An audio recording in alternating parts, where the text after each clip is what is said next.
y gracias por continuar con nosotros en Sin Censura y todos los canales que seguimos. Y mire, hoy por primera vez tengo privilegio de conocer en persona, ya lo conocía, lo leo, estábamos platicando atrás de las cámaras, estábamos platicando hace unos momentos, a Zósimo Camacho, que lo tenemos en la mesa de investigación de la Alianza contra Líneas Sin Censura, estaba platicando, lo leo como desde 2005 y él empezó en 2002, claro, yo soy mucho más viejo, bueno, él es joven, yo soy viejo, así que me da de veras un placer presentarles a Zósimo Camacho y hoy tenemos un par de temas para analizar. Este jueves 9 de noviembre, rápido se nos va el tiempo, pero Zósimo, ¿cómo estás? Me da mucho gusto conocerte en persona.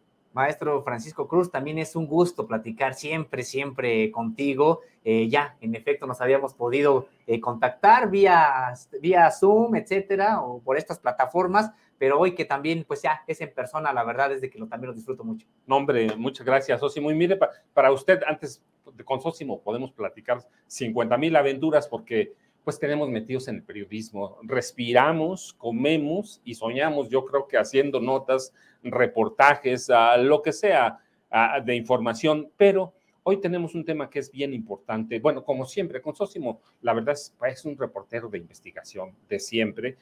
Tenemos un tema que es importante, los juicios de amparo por la prohibición o contra la prohibición de glisofato. ¿Qué es el glisofato? Un herbicida, en esencia, es un químico que como dicen los especialistas, de uso de muy amplio espectro para eliminar hierbas, arbustos, cosas, pero que se ha convertido en un peligro, es cancerígeno, entre otros, y Zósimo nos va a platicar qué significan estos amparos.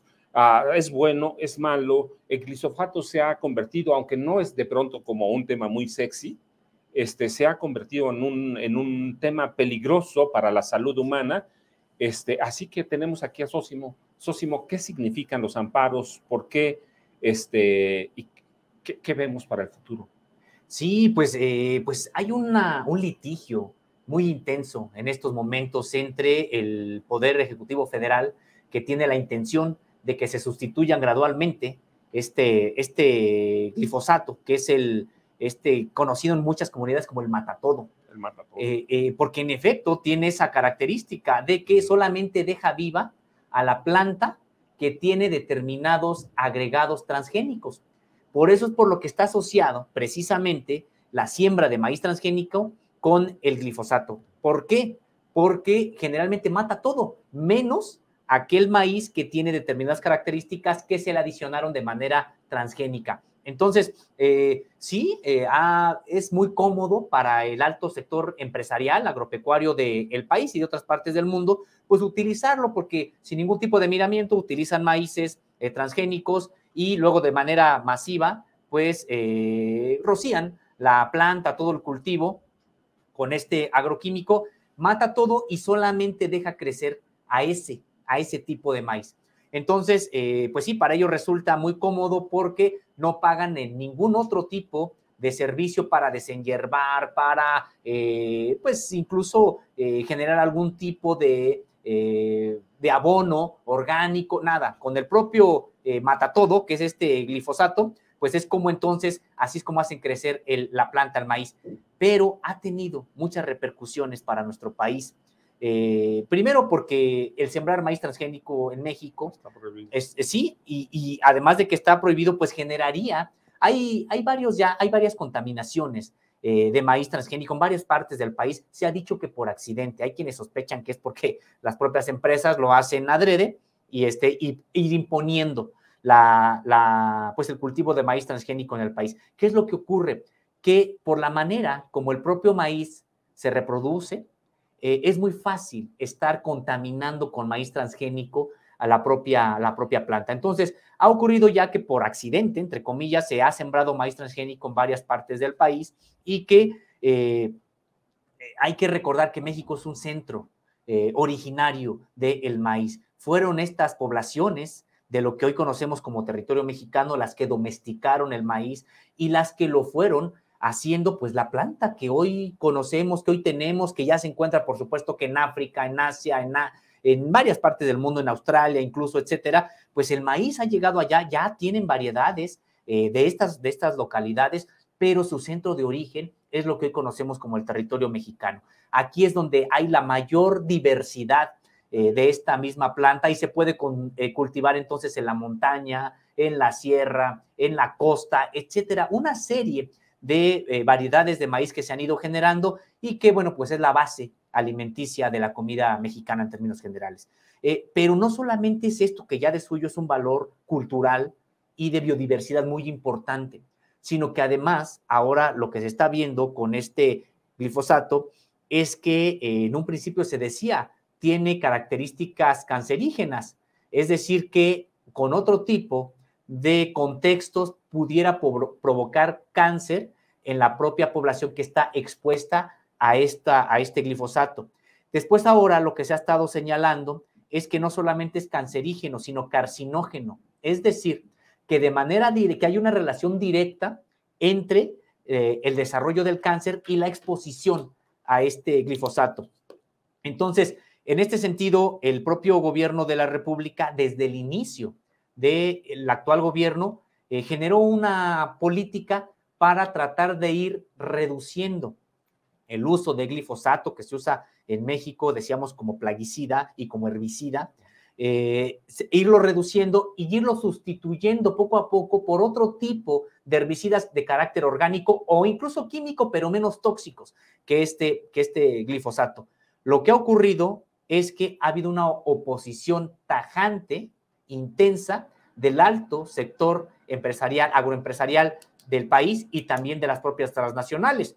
Entonces, ha habido una campaña en medios de comunicación para defender el uso del glifosato por parte de estas transnacionales y estos agroempresarios mexicanos, y ha habido en sentido contrario, pues, una intención del gobierno mexicano ya mediante 2 decretos para que paulatinamente se vaya sustituyendo el uso del glifosato.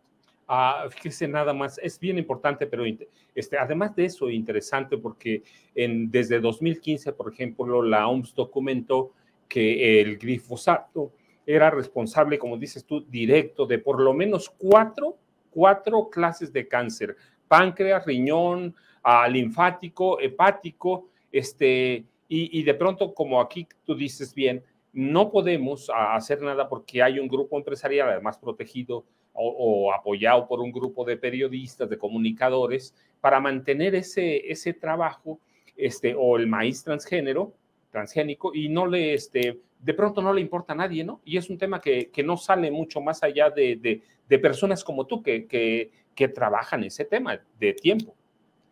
Sí, en efecto, ya se ha estado señalando, como bien comentas, maestro, se ha estado ya señalando, pues, las características de este glifosato, que incluso ha llevado a que sea prohibido, o por lo menos que no se esté utilizando en varios países del mundo. Sin embargo, en México, pues hay que señalarlo, durante mucho tiempo, pues se le dio prácticamente carta libre al propio, pues en esta fase de intensa del neoliberalismo, en el que prácticamente se le dio carta libre a los agroempresarios, a las transnacionales, pues para que sembraran lo que quisieran. Entonces, hemos visto que han combatido de manera muy intensa estos decretos. Los decretos son 37 amparos. Es una información que incluso estamos aquí dando a conocer en este espacio porque probablemente se vaya a dar a conocer en la propia conferencia de prensa matutina en un par de semanas. Es información que hemos podido nosotros obtener de la COFEPRIS, de la Semarnat y de la Comisión Nacional del Agua, e incluso también de la SADED. Es un convenio de documentos que dan cuenta de cómo se encuentra en este momento este litigio que está llevando a cabo el gobierno mexicano con estos grupos empresariales. Y señalar, pues sí, maestro, que son 37 recursos los que ya se han interpuesto. Estos 37 tratan de combatir 2 decretos. El primero, que es el que se publicó el 31 de diciembre de 2020, es el que aglutina ahí 31 de estos recursos, y hay otro decreto publicado ya en este año y que ahí acumula 6 recursos interpuestos por estas transnacionales. Son varias transnacionales, algunas aglutinadas en cámaras, pero ha causado pues cierta preocupación el caso de 2, porque la mayoría van 16 que han sido ya rechazadas o sobreseídas por el Poder Judicial. Pero hay caso de 2, una interpuesta por Monsanto, 2 de sus filiales de Monsanto, otra por Vilsamex, que también pues han recibido el favor y la protección, dicen, de los propios jueces. Ya han sido combatidas por el propio gobierno federal y está a la espera de que pues haya alguna resolución ya del Poder Judicial de la Federación. En ese sentido, la preocupación es que quede sin efectos estos decretos, que ¿qué es lo que ya dicen los decretos?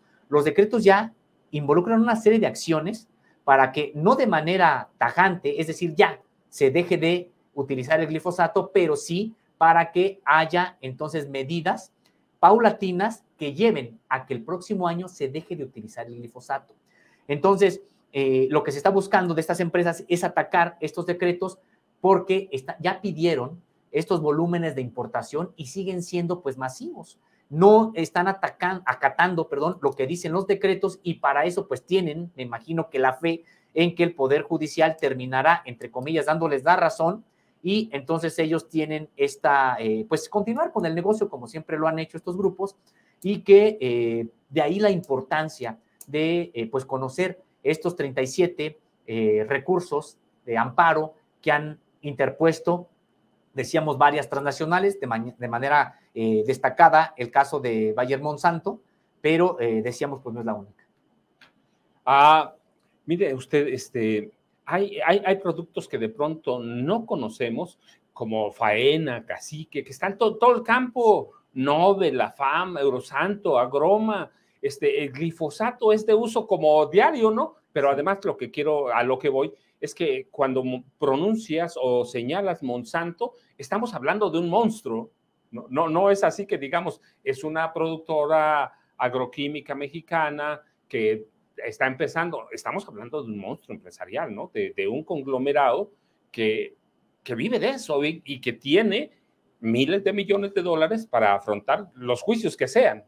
Sí, efectivamente, pues es una de las líderes, entre comillas, de la industria de los alimentos en el mundo, no digamos en México, en Estados Unidos, en el mundo. Y recordar que, bueno, pues está fusionada hoy con Bayer y que pues son precisamente el mayor conglomerado de este tipo de industrias y que, bueno, pues uno podría decir, bueno, pues estas industrias generalmente se han dedicado más a la comercialización de, pues sí, incluso de la comida chatarra también. ¿Por qué tienen que estar haciendo ellas con el glifosato? ¿Qué tienen ellas que estar haciendo con el campo mexicano? Pues es que resulta que, decíamos, con ellos, dentro de la propia cadena productiva de los alimentos, para ellos están ya incluso controlando la propia siembra. Entonces, en ese sentido, decíamos, ellos no tienen ninguna responsabilidad con el campo mexicano, con la salud de los mexicanos. Ellos están pues prácticamente atendiendo a los intereses, a que no baje la tasa de ganancia que ellos adquieren precisamente por la comercialización de este tipo de productos. Entonces, en ese sentido es que vemos pues a Monsanto totalmente metida, litigando en México el uso de maíz transgénico, porque eso va aparejado, pues va unido con el uso del propio glifosato. Y decíamos, esto ha generado ya incluso pues hasta controversias de carácter económico, pero internacional, es decir, por ejemplo, México, Estados Unidos, donde México pues ha dicho, tenemos un plazo para dejar de utilizar el glifosato y Estados Unidos también se opone. ¿Se opone por qué? Pues porque defiende a las propias industrias, a sus propios intereses en este sentido y pues ellos para nada están pensando ni en la salud de la población, ni tampoco en lo que comentábamos hace un instante y que tiene que ver con la propia biodiversidad del campo mexicano, que decíamos, esta biodiversidad pues no solamente es una ventaja, es al mismo tiempo una responsabilidad. Imaginemos que en algún momento solo exista este tipo de maíz transgénico, de entrada tienen dueño, de entrada tienen patente.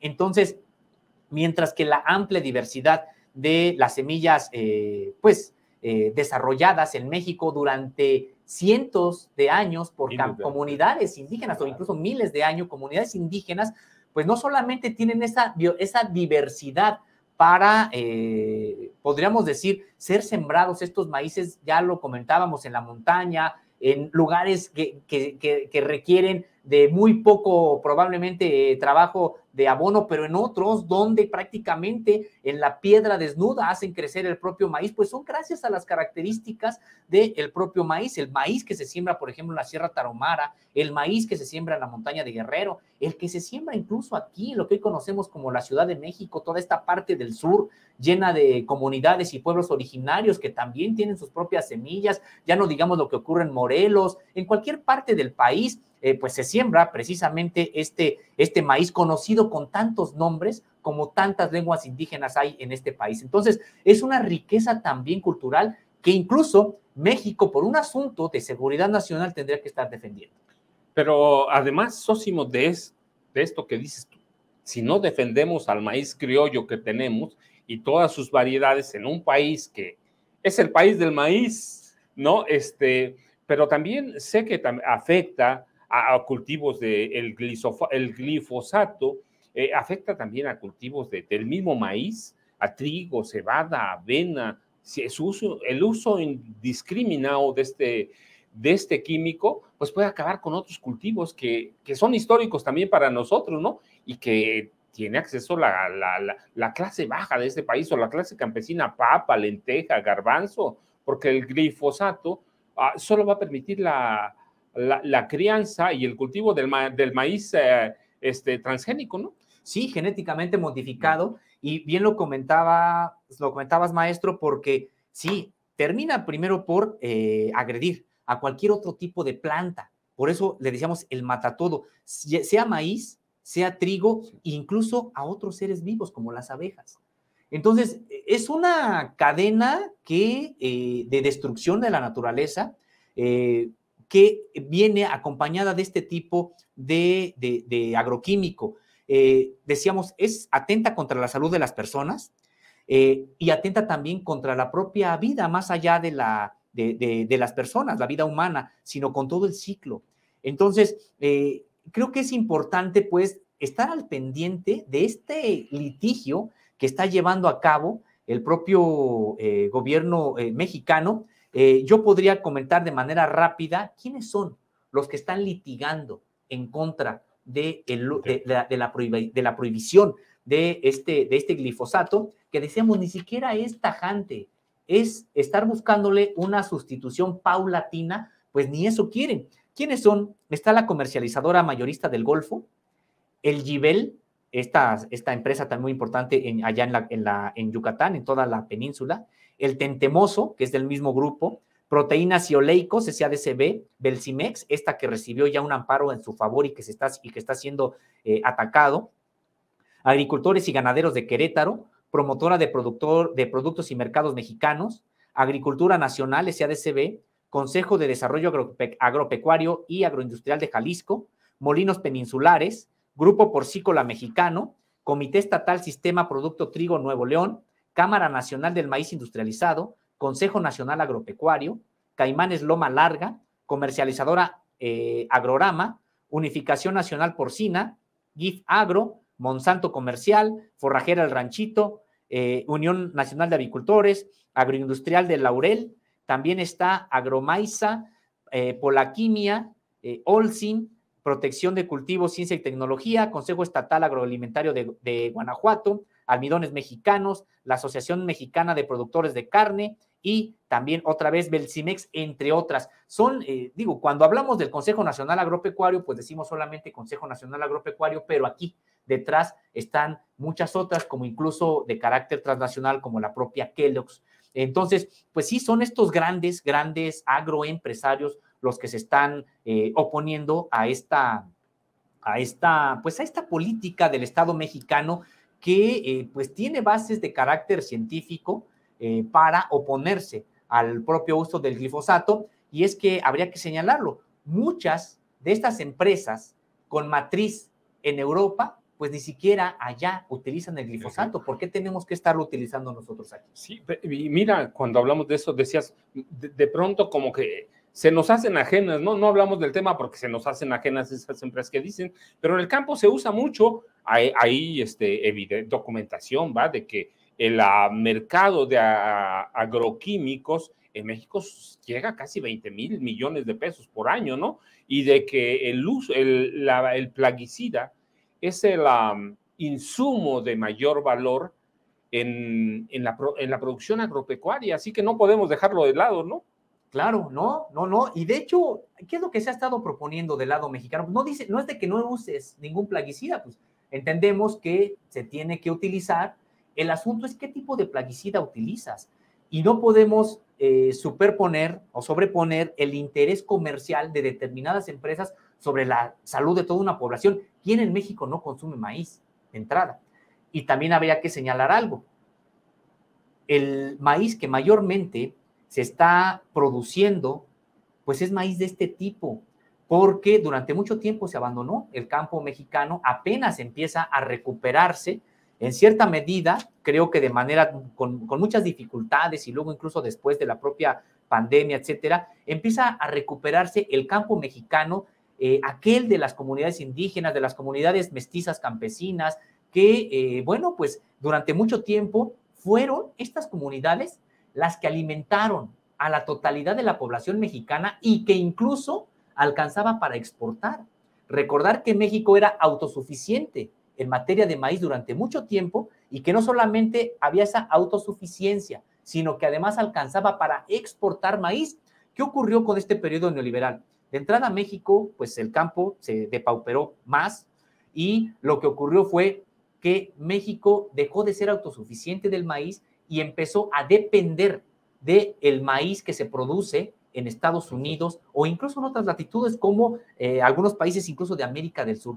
Impresionante, pero eso empezó a ocurrir con México.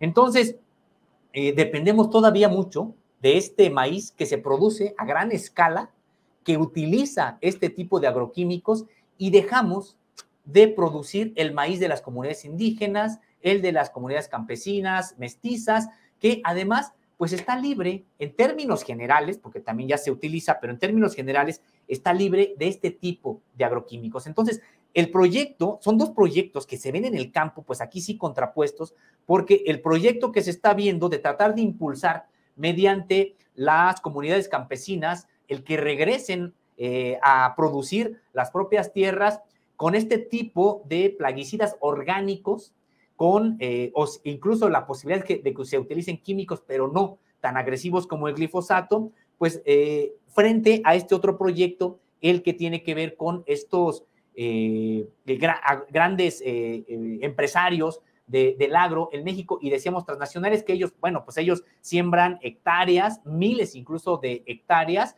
de monocultivo, es decir, solamente un tipo de planta es la que siembran. Eso empobrece la propia tierra al mediano plazo. Es decir, es un modelo que de momento parece resolver un problema de, a ver, aquí está la planta y aquí está para que se pueda consumir. Pero en realidad, en el mediano plazo, pues genera ya problemas de incluso hacer producir la propia tierra. Hay muchos lugares de este país y de el mundo con tierras ya poco fértiles y a las que cada vez les cuesta más trabajo hacer producir porque las hacen dependientes de este tipo de agroquímicos. Entonces, sí, son dos modelos contrapuestos en el campo mexicano que se están expresando ya en litigios en el Poder Judicial de la Federación. Y fíjese nada más lo importante que dice Sósimo, cuando hablamos de depauperar el campo, eso inicia justamente con Carlos Salinas de Gortari, cuando hacen una serie de reformas a la Constitución para que se pueda privatizar el ejido. ¿Y quiénes tienen dinero para comprar el ejido? Pues los grandes terratenientes o las grandes empresas, los oligarcas, pero al mismo tiempo no se apoya a los campesinos que teníamos, así que depauperamos el campo, dejamos de producir, dejamos de ser autosuficientes en algunos alimentos. Hoy recuperarlo es muy difícil, pero la pregunta a la que voy, Sósimo, con todo esto que venimos arrastrando tienes tu razón, desde el neoliberalismo con Salinas, 88-94, con el Poder Judicial que lo tenemos hoy todos los días ahí en el ojo del huracán, ¿no? Con ese Poder Judicial, ¿qué futuro le ves tú a los amparos como los de Monsanto y todas estas empresas pues que tienen su proyecto de desarrollo, que no es el proyecto de desarrollo de México, ¿no? Claro, lo veo muy, muy complicado porque si bien 16 de todos estos 37, 16 ya han sido desechados y de manera firme por el Poder Judicial, por algún tribunal, por algún juzgado. 16 ya han sido desechados o sobreseídos, incluso en algunos ya se ordenó el archivo y la destrucción de este expediente. Casos cerrados. Sí, casos ya cerrados, 16. Es decir, pues quedan vigentes pues alrededor de 20 y que preocupan porque pues en dos casos ya jueces se han atrevido a darle la razón a Monsanto y a Belcimex y se han atrevido a darle esta razón y obviamente está siendo esto combatido por el gobierno mexicano, pero no sabemos en qué punto de tantos juicios que en cascada que han estado pues interponiendo y que no acaban, digamos, son 37, yo habré hecho un reportaje previo sobre esto hace poco más de un año y pues eran alrededor de 21. Hoy ya podemos dar esta cifra de 37 y que todo indica seguirán acumulándose. Y está también el propio gobierno mexicano, todas estas secretarías en lucha contra el tiempo, porque también uno de los decretos, el segundo decreto, señala como marzo del año próximo, cuando ya debe de haber avances concretos en la sustitución de este glifosato por otras técnicas y otros plaguicidas orgánicos. En ese sentido, pues realmente se ha avanzado muy poco. Todavía porque hay resistencias. Y bueno, de acuerdo con lo que también hemos podido nosotros observar y platicar, pues hay incluso resistencias al interior de algunas dependencias del Estado mexicano, de las secretarías. Hay algunas resistencias también por la alianza que en su momento han tenido funcionarios con, por ejemplo, integrantes del Consejo Nacional Agropecuario. Hemos también nosotros ya en su momento publicado precisamente algunas de estas alianzas en su momento del Consejo Nacional Agropecuario con funcionarios de la SADER y pues pareciera que no todo el gobierno federal está volcado a hacer realidad lo que dicen estos dos decretos. Y mire usted, la verdad es que sí tiene Sósimo razón, son proyectos de país distintos, son propuestas contrapuestas que no le apuestan a nada más que a producir y qué vamos a hacer el día que se acabe el campo, porque son cultivos que eventualmente van a matar a todo el campo, ¿no? Sí, y es que ese es el asunto que a estas empresas pues no les importa. Por eso es importante que no perdamos, digamos, como país, pues el foco de más allá de los gobiernos que estén encabezando, el Poder Ejecutivo, por supuesto, más allá de quién esté, pues sí habría que tener claridad sobre, por lo menos, defender los intereses, pues que son nacionales, que son de la propia población y que incluso son asunto que durante mucho tiempo no se consideraba de seguridad nacional. ¿Cómo no considerar un asunto de seguridad nacional la propia alimentación? ¿Con qué nos vamos a alimentar y con qué vamos a producir nuestros propios alimentos? Es que en estos proyectos contrapuestos, pues estos neoliberales lo que señalaban era, pues México no necesita, decían ellos, producir, se puede comprar al extranjero, podemos nosotros comprarle a Estados Unidos maíz muy barato, podemos comprarle nosotros también trigo o arroz a Asia muy barato, decían ellos, pero aquí el problema es de que pues finalmente ellos nos venden lo que quieren.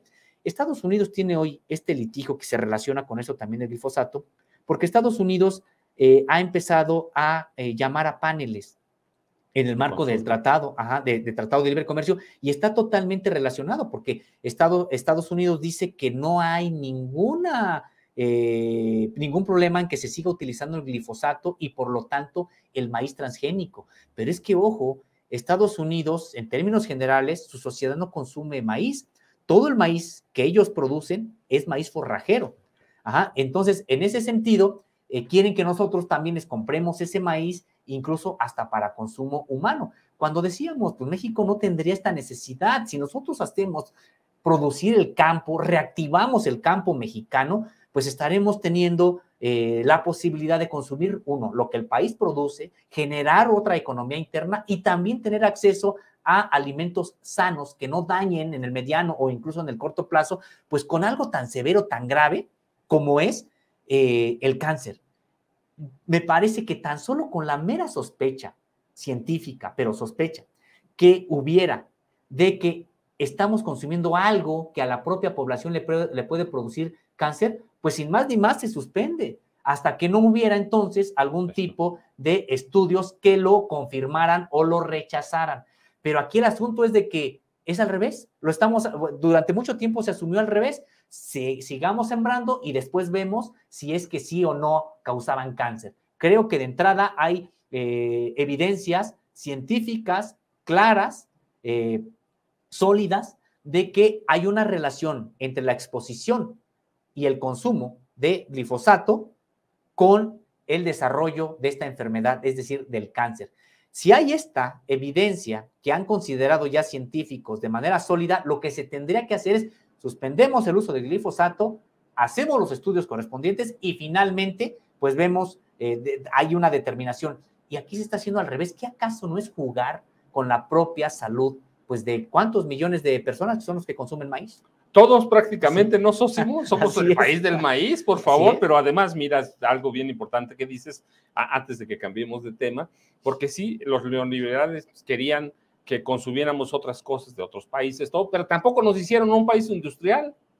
¿Sí? No somos una potencia industrial, no somos una potencia que desarrolle tecnología, por ejemplo, nada. Así que ni somos una cosa, ni tenemos poder para seguir comprando fuera, ni tenemos poder para comprar dentro, ni para producir más, ¿no? O sea, crearon un desarrollo muy, pues muy hacia afuera o muy hacia ellos, ¿no? Pero mira, yo sé que puedo platicar contigo del campo mexicano mucho tiempo, pero el tiempo nos come siempre, Sósimo, contigo, y tienes otro tema que a mí me encanta también, porque pues son temas que no vamos a seguir de investigación en ningún otro lado, en ninguno. Regularmente, una de las cosas bien interesantes de Contralínea es que trabaja temas que muchas veces a la gente o a los periodistas tradicionales no les importa, ¿no? Les importa sacar una noticia, publicarla y decir, pues ahí vamos, pero son temas de investigación que tú trabajas, que Contralínea trabaja,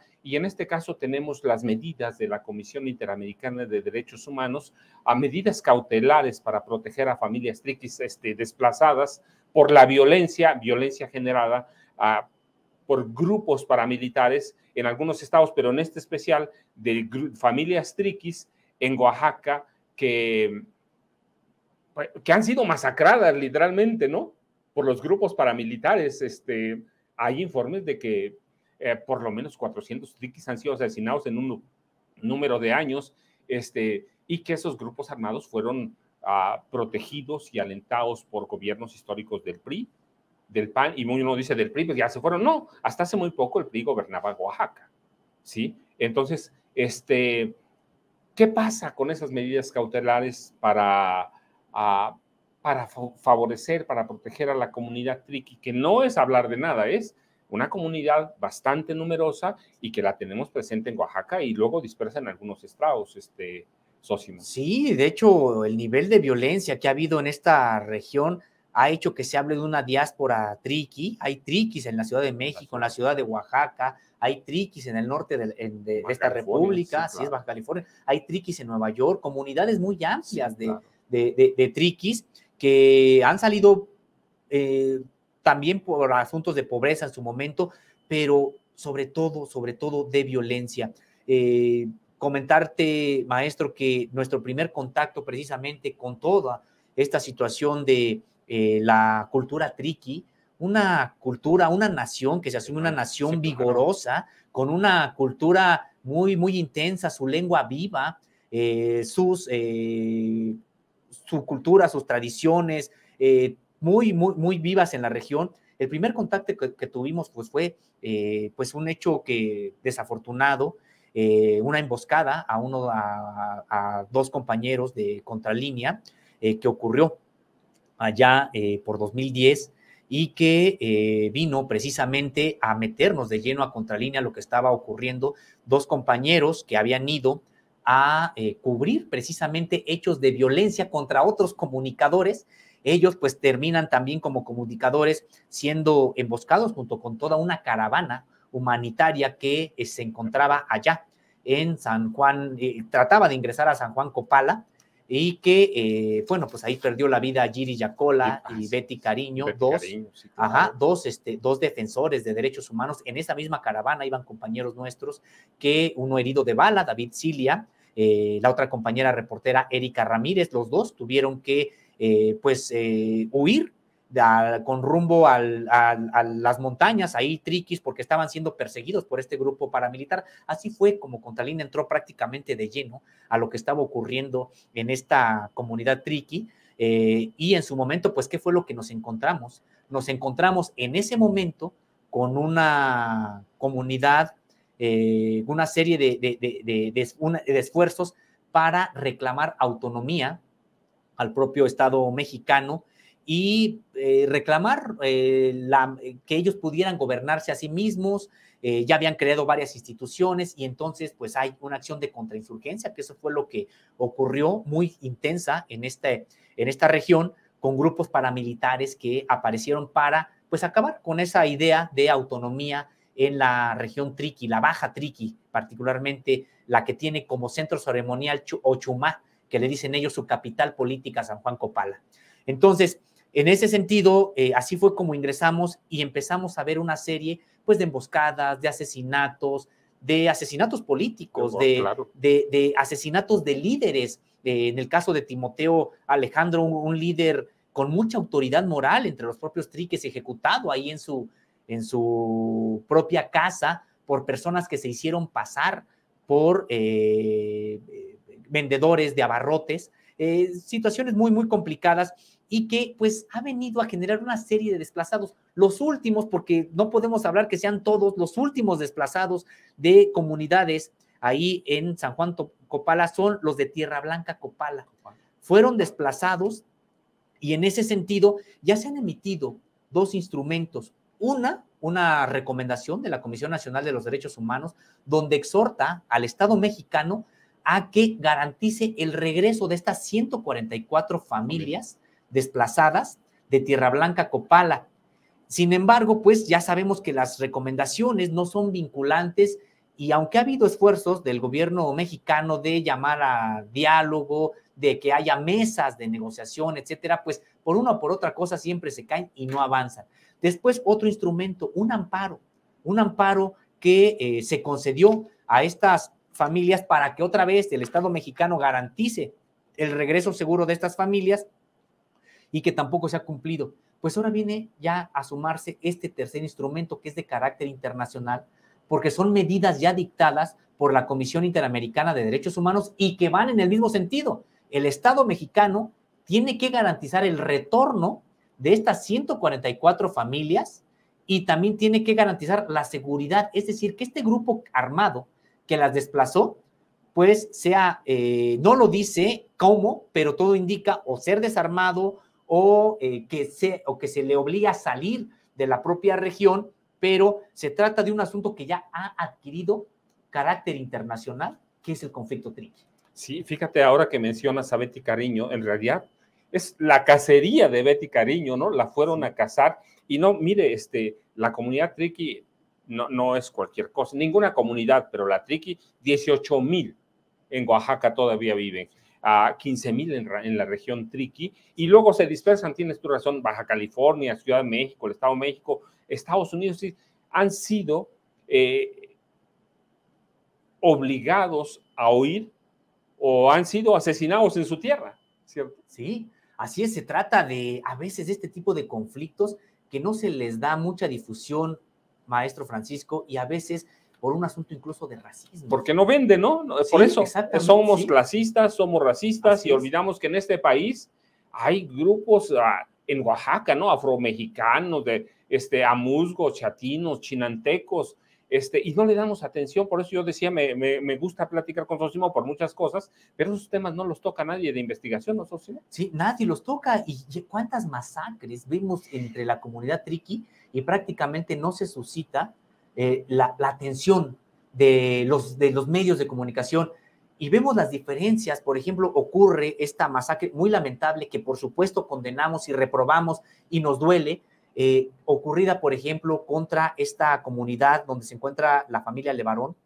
Vemos este tipo de hechos y inmediatamente atraen la atención de los medios. Qué bueno que así sea, porque es una manera de arrojar luz, de buscar que no ocurra. Pero sí vemos la gran diferencia cuando se trata de comunidades indígenas, las que están padeciendo también la acción de grupos criminales, paramilitares o del narcotráfico, y prácticamente tienen que sufrir estas agresiones, incluso con el propio silencio de los medios y de la sociedad mexicana en general. Yo recuerdo, maestro, cuando estábamos precisamente ahí, en una situación muy complicada, estaba Miguel Vadillo, un compañero, Julio César Hernández, y yo habíamos logrado entrar a San Juan Copala. En la casa que nos habían dado resguardo, estaban pues una serie de balaceras contra la propia casa porque sabían que estábamos nosotros ahí. Y cuando escuchábamos incluso las balas o incluso las detonaciones, tenían estos grupos armados paramilitares acceso a Barrett, estos fusiles Barrett calibre 50. De asalto. Sí, escuchábamos las detonaciones y recuerdo que en ese momento voltea Miguel Vadillo y me ve y me dice, bueno, nosotros ya estamos aquí, yo creo que va a llegar la prensa, ¿cuánto tiempo crees que tarde en llegar la prensa? Y recuerdo que yo le dije, pues totalmente desesperanzado, nunca.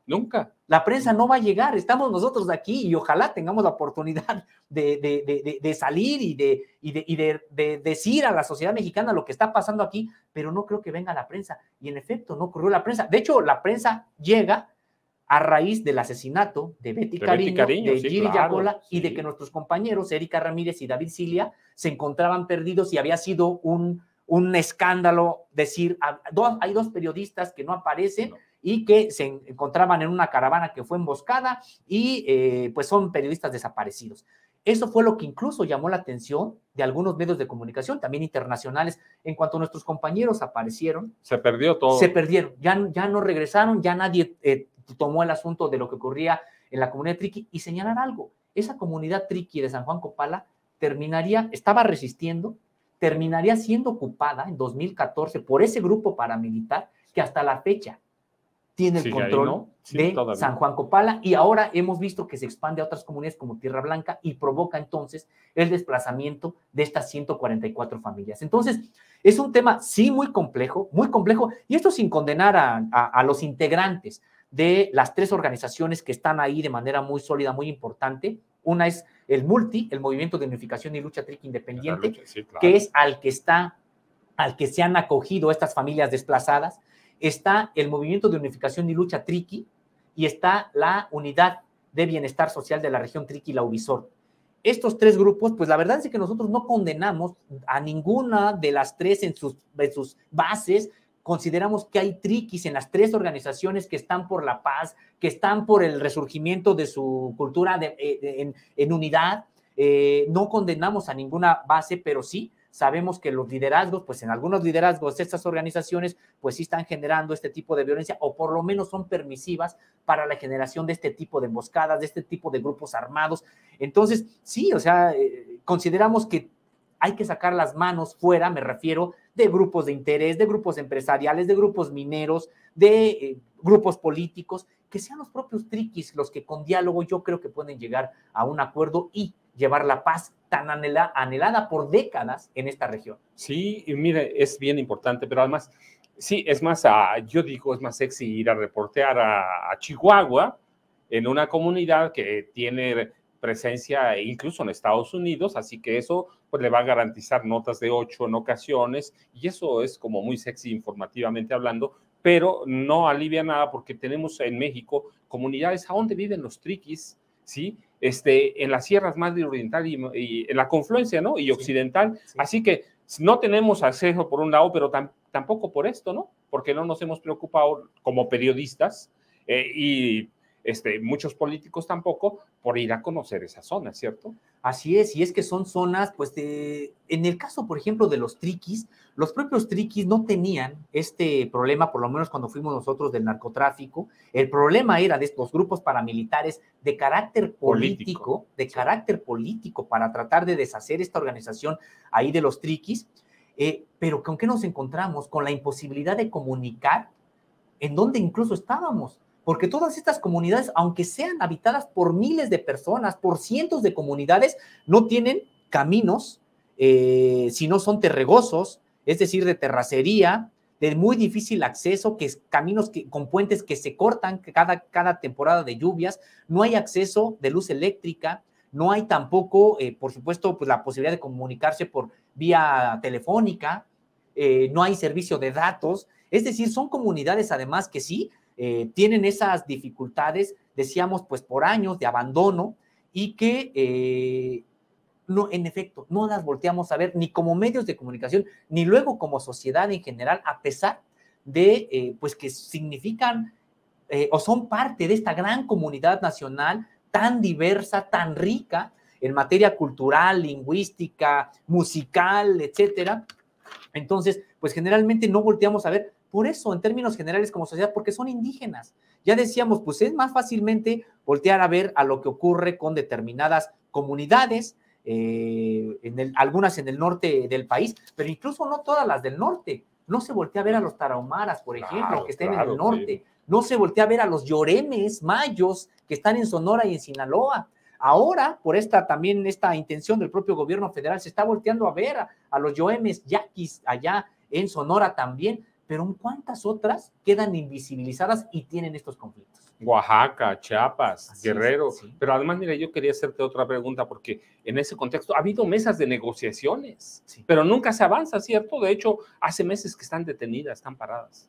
Sí, y es algo también muy triste, porque pues hay mesas de negociación. Hay que recordar que, de hecho, tuve la oportunidad de plantearle al presidente de la República en una pregunta, ya hace tiempo ahí en la conferencia de prensa matutina, sobre este conflicto de los triquis que pues en Contralínea se ha estado reporteando y que se estaban sumando. Yo le decía al presidente de la República, pues no solamente los desplazados de San Juan Copala, de San Miguel Copala y de otras comunidades. Yo le decía, ya en este gobierno se están sumando desplazados de Tierra Blanca Copala, 144 familias.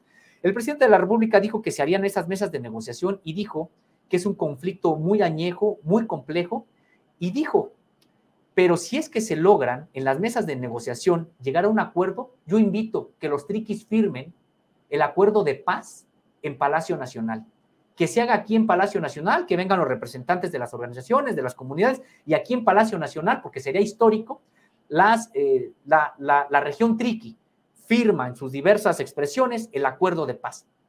Y pues sí, han venido y han ido mesas de negociación. Aquí lo que está ocurriendo, maestro Francisco, es que hay actores a los que les interesa seguir alargando este conflicto, y cada que ya hay alguna fecha incluso para el retorno de las familias y para la firma ya de este acuerdo de paz, ocurre una emboscada, un hecho de violencia grave, sí, claro, que entonces viene a hacer que alguna de las organizaciones diga, me levanto de la mesa, porque en este momento hay una acción de violencia en la zona y entonces me levanto de la mesa. Aquí ya se ha estado buscando que incluso las propias organizaciones, a pesar de que vengan este tipo de provocaciones, no se levanten de la mesa, porque hay alguien que precisamente está generando estas acciones de violencia para que cada que ya hay a punto de firmar un acuerdo, de que regresen las familias desplazadas, ocurre un hecho de violencia y entonces es un pretexto para que las propias organizaciones se levanten de la negociación. Y decíamos, es un pretexto, no lo decimos porque no valga la pena, digamos, un hecho de violencia, pues hay a veces hasta muertos en esto. Lo que decimos es que hay alguien que de manera intencional genera estos hechos de violencia con el objetivo de reventar las propias mesas de negociación. Y dime una cosa, pero ciertamente hablamos del gobierno federal, pero Salomón Jara tampoco ha tenido así como grandes avances en el gobierno estatal ahora. Teníamos un gobierno priista, hoy tenemos un gobierno morenista, pero tampoco con Salomón Jara se han visto grandes avances, ¿no? No se han visto grandes avances, y esto me parece que también tiene que ver, y hay que decirlo, pues con las propias negociaciones al interior de la política allá en Oaxaca, un actor se convirtió en un actor muy importante electoral, una de las organizaciones triquis. Entonces, en ese sentido, pues el propio gobierno del estado, pues no tiene, digamos que pues una balanza justa, no tiene, digamos que también empieza a ser juez y parte, porque en el propio gobierno del estado, pues hay elementos de una de las organizaciones triquis en disputa, en conflicto, como parte del mismo gobierno. Eso es lo que también viene a hacer difícil, pues, el mantener el equilibrio, el mantener pues, estas negociaciones para el regreso, el retorno de las familias, y pues eso es parte, decíamos, de cómo a veces, pues, desde fuera de la región triqui, pues, se interviene en un conflicto. Y ciertamente, y mira, otra pregunta, digo, si las recomendaciones internacionales no causan efecto, yo recuerdo que teníamos una de 2022 más o menos de la Comisión Nacional de Derechos Humanos, que tampoco, nada funciona en esa región. No, es que nada funciona. Bueno, de hecho, podríamos decir, maestro, que en esta región, pues a veces está ausente el propio Estado mexicano en cualquiera de las instituciones que uno diga. Es decir, no hay luego médicos, no hay maestros, etcétera, pero incluso no pueden mantener a raya a estos grupos paramilitares, pues creados desde fuera, pero que a veces asumen una situación de extraterritorialidad de facto, porque pues ellos mismos gobiernan. Cuando ocurre esta emboscada, es para poner el ejemplo de nuestros propios compañeros y un grupo de contralínea trata de ingresar, tratamos de ingresar y inmediatamente la policía ya nos dice, no, es que si ingresan puede haber una emboscada y pues ustedes pueden ser víctimas. Entonces, por la presión social que se empieza a hacer en la Ciudad de México, el escándalo de la muerte muy lamentable de estos dos defensores de derechos humanos, el saber que había periodistas que estaban en calidad de desaparecidos, empieza a generar una presión social importante y entonces el gobierno, entonces, de Enrique Peña Nieto, perdón, todavía de Felipe Calderón, pues envía un grupo de la Policía Federal, del Ejército Mexicano, etcétera, para tratar de pues acceder a la propia zona. Y de momento vemos que los propios efectivos del ejército se quedan a la entrada de la zona triqui y dicen es que no podemos entrar. ¿Por qué no pueden entrar? Pues porque hay un grupo paramilitar. Y decíamos, bueno, y entonces, pues si ustedes son supuestamente los garantes de la paz y del ingreso, pues ni ellos pudieron entrar. Finalmente, Contralínea entró con la ayuda de integrantes de las comunidades de manera secreta en la noche, sin el apoyo ya prácticamente de ninguna de las fuerzas de tanto federales como estatales o municipales, sino el apoyo de los propios triquis que más o menos supieron en dónde se encontraban nuestros compañeros y guiaron hacia los lugares en la propia montaña, en el propio monte Triqui, para encontrarlos. Entonces, decíamos, ni siquiera el ejército mexicano en ese tiempo podía ingresar porque estaban estos grupos ahí. Entonces, es importante, digamos, para dimensionar el tipo de conflicto que es el que están padeciendo estas familias triquis ahí. Mire usted, ¿qué es el triqui? Pues una lengua indígena nacional, pues no tenemos oficial, pero tenemos lenguas nacionales,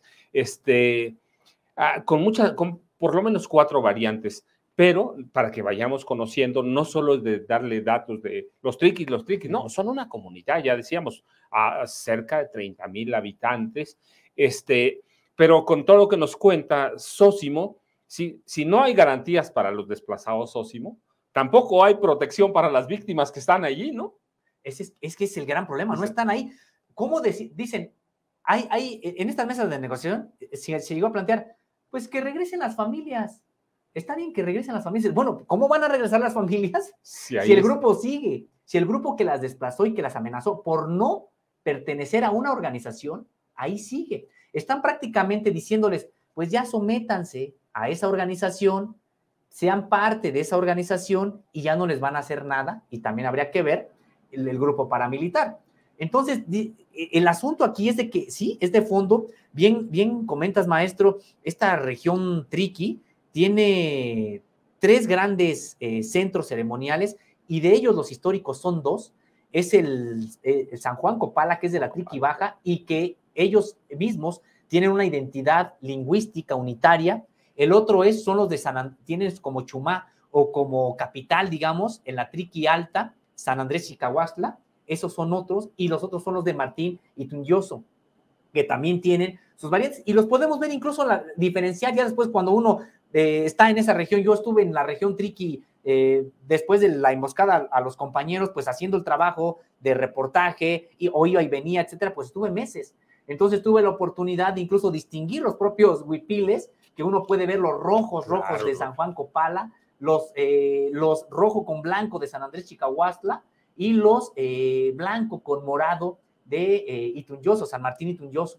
Entonces, uno empieza incluso hasta a distinguirlos, todos ellos, por eso dicen, somos una nación, la nación Triqui, que incluso entre ellos tienen sus variantes, claro, sus variantes lingüísticas que no son políticas. No. Ya las políticas son otras, sí, que tienen las diferencias. Hay 4 variantes lingüísticas, ¿sí? Y como dices tú, pues no hay posibilidades, no hay garantías de un retorno seguro, y yo supongo que hay siempre más y más acciones de violencia, ¿no?